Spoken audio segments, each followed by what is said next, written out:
Axé, eu sou a Tati Fissori e hoje estou passando aqui no canal para falar com vocês a respeito da quaresma. O que é a quaresma? Como a quaresma entra na Umbanda, faz parte, não faz parte? Como a gente pode utilizar a quaresma a nosso favor dentro do meu entendimento e o que a gente pode fazer também para se proteger. Mas antes da gente falar do assunto, peço que aqueles que não se inscreveram, se inscrevam no nosso canal, ative as notificações para receberem as novidades e deixem seus comentários, seus likes e quem puder ainda compartilhe para que a gente possa divulgar aí o conteúdo do nosso canal, ok? Bom, a quaresma. A quaresma, ela é um rito que hoje faz parte das igrejas cristãs, dentre elas a Igreja Católica. E ela se inicia ali, né, no final do Carnaval, na quarta-feira de cinzas, e vai até o domingo de Páscoa, para fazer a celebração do renascimento de Cristo, de Jesus. Então, é um período que a Igreja Católica é uma liturgia, um dogma dentro da igreja, né?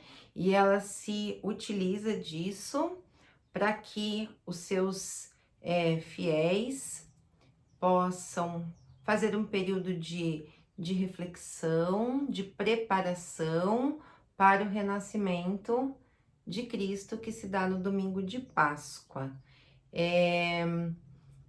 Assim como o Carnaval, a Páscoa eram festas pagãs muito anteriores ao surgimento da Igreja Católica, né? Quando Jesus nasceu aqui nesse mundo, quando ele reencarnou aqui, já existia, né, ambas as festas.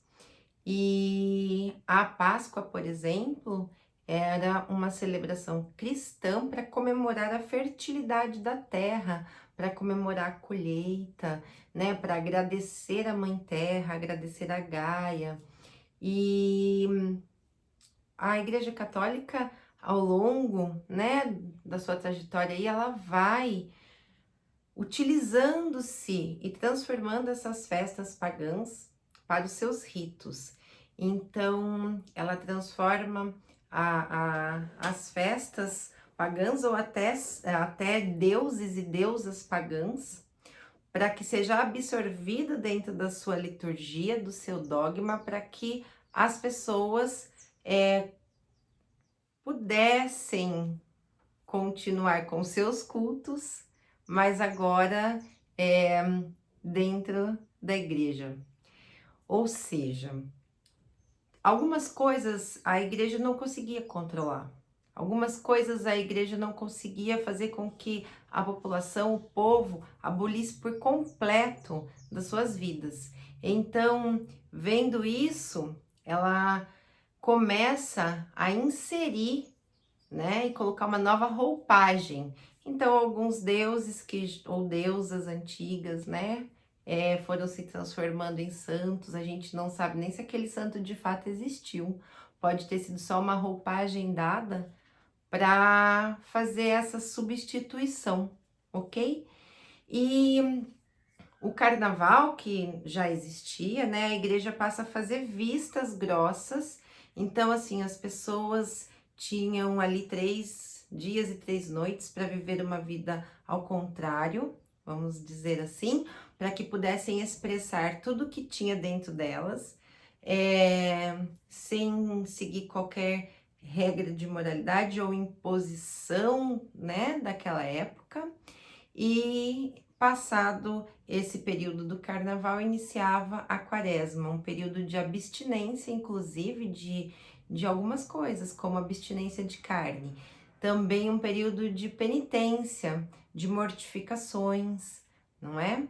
E perdura até hoje, dentro da ritualística da Igreja Católica, né? Esse ritual, né? Esse ritual não,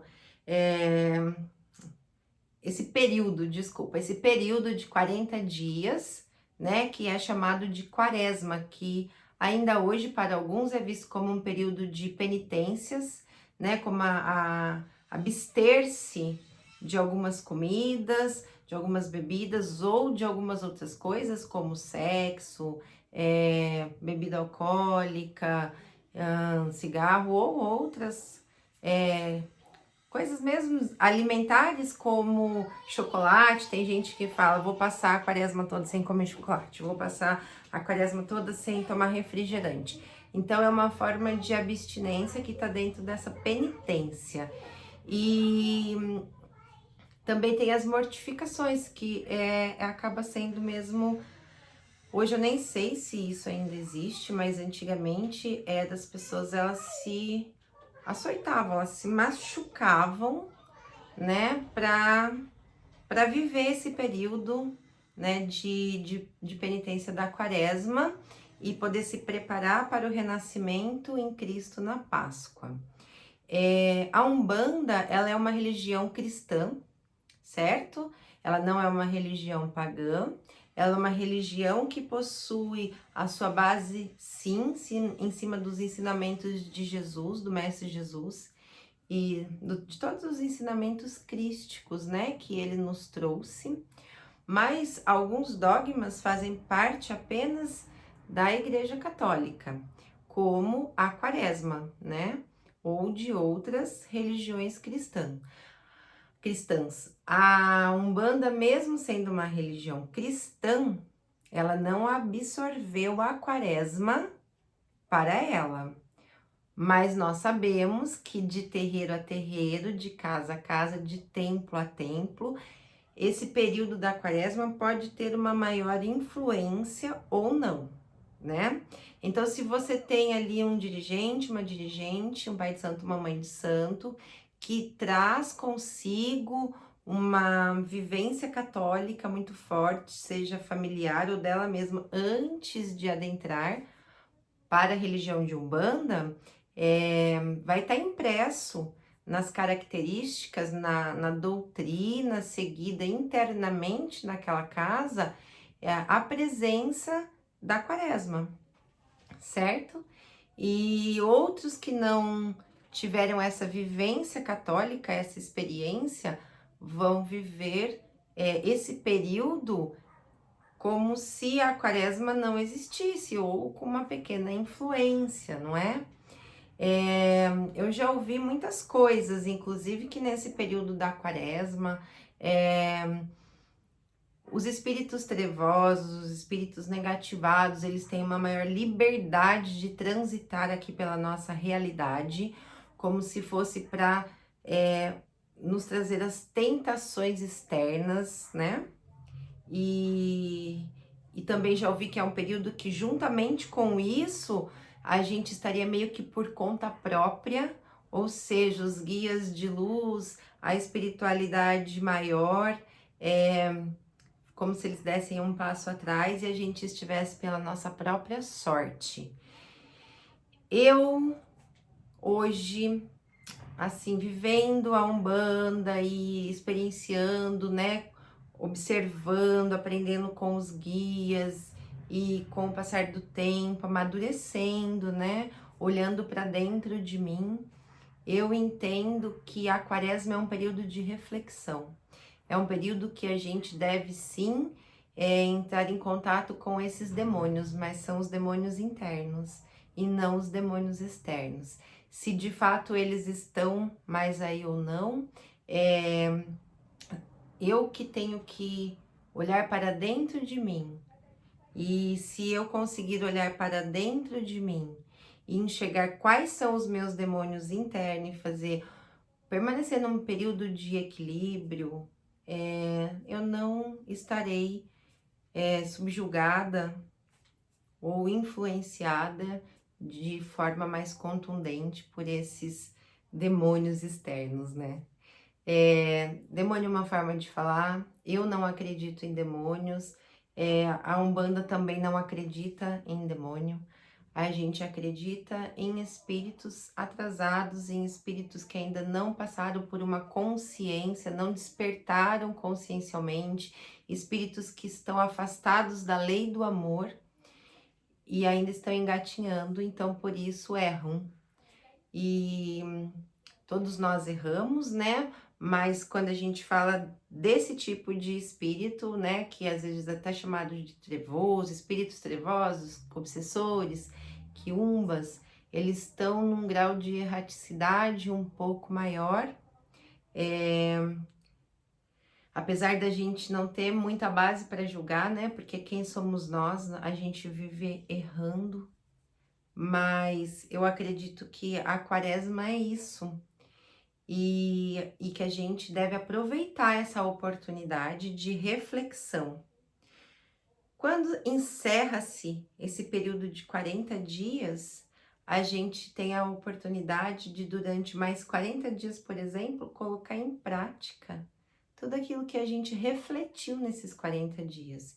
Então, o que eu identifiquei ali, que até então eu achava que era algo externo, algo que vinha do lado de fora a me perturbar, e eu vejo que na verdade sou eu mesma. É um movimento interno meu que muitas vezes até atrai algo de fora, não é?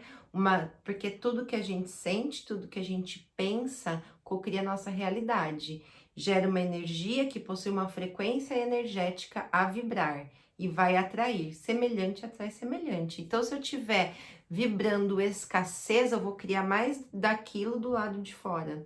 Se eu tiver vibrando dentro de mim raiva, inveja, eu vou atrair mais, né, disso que está dentro de mim para a minha própria vida. Vou co-criar essa realidade externa e virão pessoas ou situações para perto de mim nessa mesma vibração. Então, nesse período da quaresma, quando eu tenho a oportunidade de olhar para dentro de mim, quando eu saio desse período da quaresma, eu tenho a oportunidade de ressignificar isso. Então, você pode estabelecer mais um período de 40 dias para você ressignificar aquilo. Com o quê? Mudando seus pensamentos, suas atitudes. Ah, mas durante a quaresma eu não posso fazer isso? Pode. Tá, já faz a reflexão, já começa o seu processo de ressignificação, de mudar os pensamentos, de mudar os sentimentos, para que você possa co-criar uma nova realidade, não é? Mas também sei que tem alguns terreiros que durante a quaresma não abrem as suas giras ou em giras. Fica um período recluso, ou que abre e só trabalha com a esquerda, né? Com a linha de Exu e Pombagira e Exu Mirim para fazer essa absorção, essa drenagem de energias negativas. Outros terreiros atendem menos, né? Diminuem as suas quantidades de giras, ou se tinha 2 giras na semana, passa a fazer uma. Se tiver gira semanal, acaba fazendo uma gira por mês ou giras quinzenais. Cada terreiro, e tem terreiro que continua todas as suas giras, as suas sessões ali, normalmente, sem que nenhuma influência. Inclusive, tem terreiro que nesse período cobre as imagens. É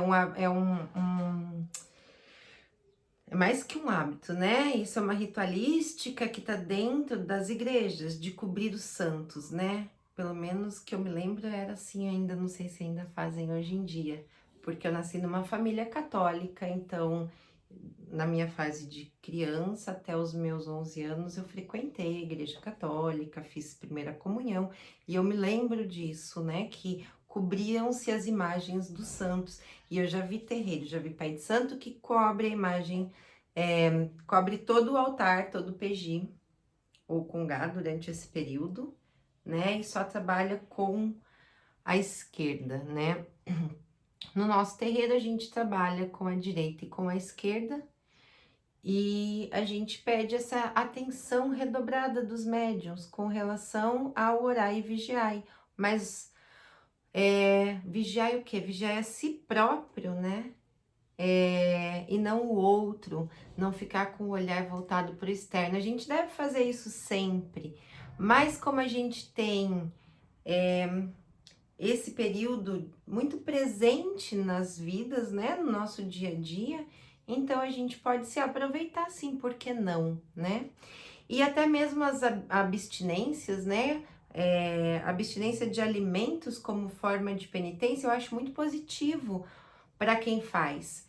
Porque a pessoa, quando ela fica com abstinência, vamos supor, de chocolate ou de carne, alguma coisa dentro dela vai vir à tona, né? A princípio pode começar com uma irritação, com desejo, eu quero comer, mas não posso, quero comer, mas não posso. Ela começa uma luta interna contra ela mesma. Então ali ela vai ter que aprender a controlar os seus desejos internos, a poder a negociar consigo mesma, né? E se vier raiva, irritação em virtude disso, é uma oportunidade dela olhar para essas sombras, para esses aspectos, para esses desafios e trabalhar e sair fortalecida disso, por que não?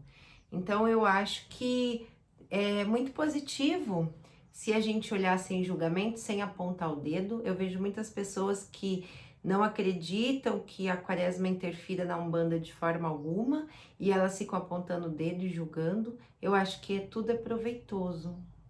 De tudo a gente pode tirar uma lição, não é? E se a quaresma existe nesse meio católico de forma tão forte, existe uma egrégora muito forte disso, inclusive de formas pensamentos, não é? O que é a forma pensamento? É aquilo que a gente cria com a nossa mente, com a energia, é a mente mais a energia sendo utilizada e cria uma forma pensamento, de forma bem simples, tá? É isso. E você imagina muitas pessoas no mundo são católicas. Quantos milhares e milhares de pessoas são católicas? Estão vivendo esse momento da quaresma. Outras religiões cristãs que também acreditam e seguem esse momento, né? Essa liturgia cristã também estão ali com esse pensamento. Isso forma-se uma grande egrégora, forma os pensamentos e outros espíritos obsessores, zombeteiros podem se aproveitar. Então, dentro disso, sim, podem existir muitos espíritos obsessores, ou quiumbas, ou eguns, como a gente queira chamar, que se aproveitam sim dessa energia e acredito que possam investir de forma mais contundente, porque as pessoas muitas vezes, ao invés de entrar num processo de reflexão sem medo, elas tentam se bloquear, né? Se proteger ao máximo que elas podem, mas sentem muito medo. E o que tá dentro vai atrair algo semelhante fora. Então, pode sim, dentro desse pensamento, existirem ataques espirituais. Então, a gente pode se aproveitar dessa oportunidade, sim, para refletir, para estar dentro de si mesmo, para olhar quais são os desafios que você carrega dentro de si, ou quais são os demônios internos que estão ali, para que você gere um processo de autoconhecimento e depois você possa ressignificar ou iniciar um trabalho de transcendência disso tudo. Então, qual que é a melhor forma de você se proteger? São os seus próprios pensamentos. Você emanar bons pensamentos, bons sentimentos. Você pode também manter, a gente sempre mantém, mas para aqueles que não têm o hábito, a vela de anjo de guarda sempre acesa, com velas de 7 dias. A hora que estiver terminando, já prepara para acender a outra, pedindo essa proteção, essa guarda, né? Você pode aumentar a quantidade de banhos de proteção, não precisa tomar todo dia, você pode tomar a cada... Quem faz parte de um terreiro, geralmente de uma corrente, já tem o hábito de tomar pelo menos um banho de ervas, né, por semana, né, no período que antecede a gira, dentro do preceito. Quem não faz parte pode passar a tomar um banho, ou, eu tô sentindo que eu preciso essa semana tomar 2, pode tomar. Só veja as ervas direitinho que você vai utilizar. Você pode intensificar as suas orações. E você pode, eu posso usar, me perguntaram, posso usar patuá? Pode, né? Você pode fazer um patuá, consagrar ele naquela energia de proteção e utilizar junto ao seu corpo, ou utilizar uma guia de proteção, por exemplo. Essa daqui é uma guia de proteção minha, e ela tá sempre comigo, tá bom? Então, a gente tem várias formas de proteção externa, né? Mas qual é o principal? Qual é a principal forma de proteção para que a gente possa passar por esse período de maneira mais tranquila para aqueles que acham que pode sofrer algum ataque espiritual? É mesmo esse período de reflexão. Você voltar-se para dentro de si, na sua questão espiritual e emocional, e manter as suas orações e, acima de tudo, vigiar os seus pensamentos e os seus sentimentos, não é? Não adianta a tua boca estar falando palavras bonitas e por dentro de você, o teu coração, a tua mente está emanando energia negativada. O que vai sair, né, de você é o que você vai atrair novamente. É o mundo que você vai cocriar.